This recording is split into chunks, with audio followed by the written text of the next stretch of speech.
మనకొండూరు మండల వ్యాప్తంగా జరుగుతున్న అక్రమ ఇసుక దందాను వెంటనే అరికట్టాలని సిపిఎం పార్టీ జిల్లా కార్యదర్శి మిల్కూరు వాసుదేవరెడ్డి డిమాండ్ చేశారు. ఈ రోజు మనకొండూరు మండల కేంద్రంలోని ముఖ్య కార్యకర్తల సమావేశానికి హాజరైన ఈయన మాట్లాడుతూ మండలంలో శ్రీనివాస్ నగర్, జగ్గయ్యపల్లి, లింగాపూర్, వెల్ది, వెగురుపల్లి, ఊటూరు గ్రామాలలో ప్రభుత్వ నిబంధనలకు విరుద్ధంగా అక్రమంగా ఇసుక దందా చేస్తూ ప్రభుత్వ ఆదాయాన్ని కొల్లగొడుతున్నారని, దీనిని వెంటనే పోలీస్ శాఖ, రెవెన్యూ శాఖ, మైనింగ్ శాఖలు సమన్వయంతో రెక్కి నిర్వహించి అరికట్టాలని డిమాండ్ చేశారు. అధికార యంత్రాంగం యొక్క అలసత్వం కారణంగా భవిష్యత్ తరాలకు ఉపయోగపడే ఇసుకను కొద్దిమంది వ్యాపారవేత్తలు ధనార్జన ధ్యేయంగా ఇష్టానుసారంగా ఇసుక దందా కొనసాగిస్తున్నారని అన్నారు. అంతేకాకుండా రోడ్ల వెంట సామాన్య ప్రజలు తిరగడానికి వీలు లేకుండా ఫిట్నెస్ లేని బండ్లతో రాత్రి పగలు ఇసుక అక్రమంగా అమ్ముకుంటుంటే అధికార యంత్రాంగం నిమ్మకు నీరెత్తినట్లు వ్యవహరిస్తుందని ఆరోపించారు. 4-5 గ్రామాల నుండి అదే పనిగా వందలాది ట్రాక్టర్లు ఉదయం విచ్చలవిడిగా తీసుకుపోతున్నటువంటి పరిస్థితి కనిపిస్తూ ఉంది.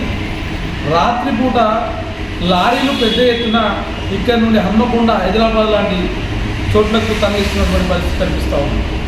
దీన్ని ఇప్పటికైనా రెవెన్యూ, అట్లాగే మైనింగ్, పోలీస్, ఈ 3 డిపార్ట్మెంట్లు ఈ ఇసుక అక్రమ రవాణాను అరికట్టాల్సినటువంటి అవసరం ఎంతైనా ఉంది. భవిష్యత్ తరాలకు ఉపయోగపడే విధంగా ఈ ఆటలు కట్టించాల్సినటువంటి అవసరం ఎంతైనా ఉంది. ఆ రకమైనటువంటి చొరవను ఈ 3 డిపార్ట్మెంట్లు ఒక ప్రత్యేక కృషి చేయాలని చెప్పేసి సిపిఎం పార్టీగా డిమాండ్ చేస్తున్నాం.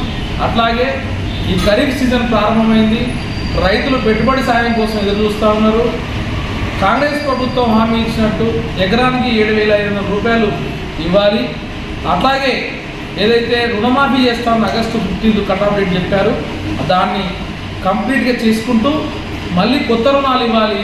స్కేల్ ఆఫ్ ఫైనాన్స్ ప్రకారం 18% రైతులకు రుణాలు ఇవ్వాలని చెప్పేసి మేము డిమాండ్ చేస్తున్నాం. అంతేకాదు మహిళలకు అనేక హామీలు ఇచ్చారు, యువకులు హామీలు ఇచ్చారు, విద్యార్థులకు హామీలు ఇచ్చారు.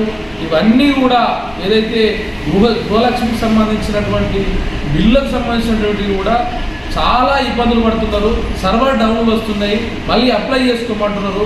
ఇవంతా కూడా గ్రౌండింగ్ చేయాల్సినటువంటి అవసరం ఉంది. ఇప్పటికైనా దీనిపైన ఒక స్పష్టతతో కూడుకున్నటువంటి లబ్ధిదారులకు నష్టం జరగకుండా చూడాల్సిన బాధ్యత ఈ రాష్ట్ర ప్రభుత్వం అధికార యంత్రాంగం పైన ఉంది. అంతేకాదు ఇలా కరీంనగర్ నుంచి వెళ్ళి జమ్మికుంటకు ఉన్నటువంటి ఏదైతే రోడ్డు ఉందో ఆ రోడ్డు సంవత్సరాల తరబడి కొనసాగుతుంది. అది ఎప్పుడూ పనికాని పరిస్థితి ఉన్నది. కొన్ని చోట్ల అనేక ప్రమాదాలు జరుగుతున్నాయి. అనేక ప్రమాదాల బారిన పడుతున్నటువంటి పరిస్థితి కనిపిస్తున్నప్పటికీ మరి ఆర్ఎండ్బి అధికారులు కాంట్రాక్టర్ పైన ఎలాంటి చర్యలు తీసుకోకుండా ఉన్నటువంటి పరిస్థితి కనిపిస్తూ ఉంది.